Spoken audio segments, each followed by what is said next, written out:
যে পারলে রাজনীতিতে আসেন, পারলে দল করে দেখান, এটা হইল? আমি কি এরকম কোনো কথা বলেছি? না।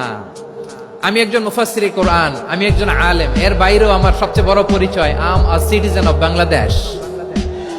আমি বাংলাদেশের একজন সাধারণ নাগরিক।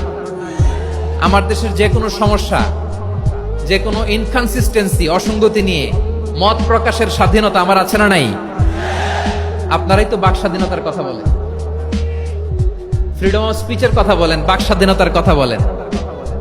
আপনারাই যদি আবার কোন মন্তব্যের কারণে বলেন যে রাজনীতির মাঠে আসেন, দল করেন, দেখি কতটুকু পারেন, এটা ঠিক হবে না। তাই প্রিয় ভাইয়ের, আসুন আমরা দল মত নির্বিশেষে কাঁধে কাঁধ মিলিয়ে সোনার বাংলাদেশ গড়ি, দুর্নীতি মুক্ত বাংলাদেশ গড়ি, যে বাংলাদেশের জন্য রক্ত দিয়েছে আবু সাইদ, যে নতুন ভোরের বাংলাদেশের জন্য রক্ত দিয়েছে মুগ্ধরা, যে নতুন বাংলাদেশের জন্য রক্ত ঝরিয়েছে 24-এর যে গণ অভ্যুত্থানের প্রত্যেকটি শহীদের আওয়াজ করে বলেন ঠিক কিনা?